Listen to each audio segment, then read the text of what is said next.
Industry ವಿಚಾರಕ್ಕೆ ಬರೋದಾದರೆ sir, ಇಷ್ಟರಲ್ಲೇ ಕಲಾವಿದರ ಸಂಘದ ಎಲೆಕ್ಷನ್ ಇದೆ ಅಂತ ಗೊತ್ತಾಯಿತು. ಸೊ ಏನಾದರೂ ಅಂದರೆ ಇಂಡಸ್ಟ್ರಿಗೆ ನಾಯಕತ್ವದ ಒಂದು ಕೊರತೆ ಇದೆ ಅಂತ ಇರುವಂಥದ್ದು. ಸೊ ತಾವೇನಾದರೂ ಗೊತ್ತಿಲ್ಲ ನನಗೆ, ಎಲೆಕ್ಷನ್ ಇರೋದು ಗೊತ್ತಿಲ್ಲ, ಏನೂ ಗೊತ್ತಿಲ್ಲ. ಆ್ಯಕ್ಚುಲಿ ನನಗೆ ಗೊತ್ತಿಲ್ಲ, ನನ್ನ ತನಕ ಇನ್ನೂ ಬಂದಿಲ್ಲ. ಬಟ್ ಎಲೆಕ್ಷನ್ ಆದರೆ ಒಳ್ಳೆಯದು ಸರ್. ನಮ್ಮಲ್ಲಿ ಬರ್ತಾರೆ, ಯಾರು ಗೊತ್ತಿರೋರು ಒಂದಿಷ್ಟು ಜನ ಇರ್ತಾರೆ.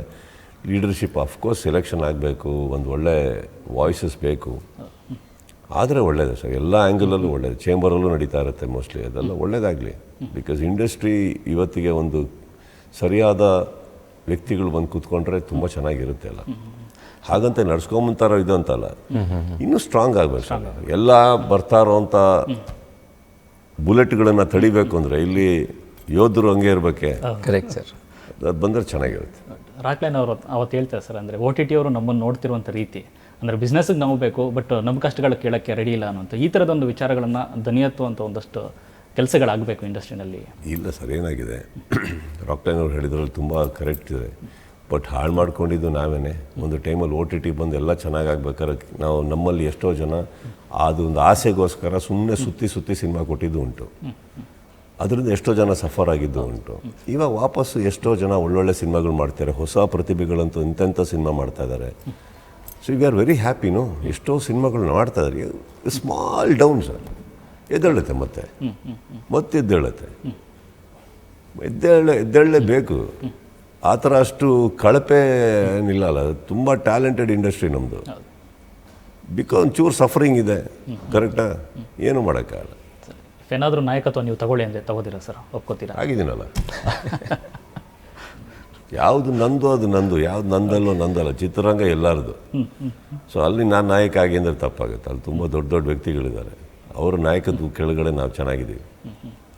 ಕೊನೆಯದಾಗಿ ಸರ್, ಪ್ರತಿ ವರ್ಷ ಈ ಪ್ರಶ್ನೆ ಇದ್ದೇ ಇರುತ್ತೆ, ರಾಜಕಾರಣಕ್ಕೆ ಯಾವಾಗ ಸುದೀಪ್ ಸರ್ ಬಂದಾಗ ಬರ್ತೀರಾ ಸರ್? ಹೇಳ್ತೀನಿ ಬಂದಾಗ. ಬರುವ ಯೋಚನೆ ಸರ್? ಬಂದಾಗಂತೂ ಗೊತ್ತಾಗುತ್ತೆ. ಬರೋಕ್ಕಿಂತ ಮುಂಚೆ ಹೇಳ್ತೀನೋ ಬಿಡ್ತೀನೋ ಗೊತ್ತಿಲ್ಲ. ಬಂದಾಗ ಗೊತ್ತಾಗುತ್ತೆ. ಒಲವಿದೆಯಾ ಸರ್? ಒಲವು ನನಗೆ ಸಿನಿಮಾ ಬಿಟ್ಟು ಯಾವುದ್ರ ಮೇಲೆ ಇಲ್ಲ ಸರ್. ನನಗೆ ಆ ಥರ ಏನಿಲ್ಲ. ಈಗ ಸಮಾಜ ಕಳಕಳಿ ನೀವು ಹೇಳ್ತೀರಿ. ಸಮಾಜ ಸೇವೆ ಮಾಡೋದಕ್ಕೆ ನನಗೆ ರಾಜಕೀಯ ಬೇಕಾಗಿಲ್ಲ. ರಾಜಕೀಯದಲ್ಲಿ ಇರುವಾಗ ಸಮಾಜ ಸೇವೆ ಮಾಡೋಕ್ಕೋಸ್ಕರ ಅಲ್ಲಿಗೆ ಬಂದೆ ಅಂದರೆ ತಪ್ಪಾಗುತ್ತೆ. ಅದು ತಪ್ಪಾಗ ಸಮಾಜ ಸೇವೆ ಮಾಡೋಕ್ಕೆ ಅದು ಯಾವುದು ಬೇಕಾಗಿಲ್ಲ ನಮಗೆ. ಬಟ್ ಅಲ್ಲಿದ್ದಾಗ ನೀವು ಬೇರೆ ಅಧಿಕಾರಿಗಳಲ್ಲಿ ಬೇರೆ ಯಾವುದೋ ಒಂದು ಇಂಪ್ರೂವ್ಮೆಂಟ್ ಮಾಡಬೇಕು, ಸ್ಟೇಟ್ ಎತ್ತಬೇಕು, ಅದಕ್ಕೆ ಪವರ್ ಬೇಕಾಗತ್ತೆ. ಸಮಾಜ ಸೇವೆಗೆ ಪವರ್ ಬೇಕಾಗಿಲ್ಲ.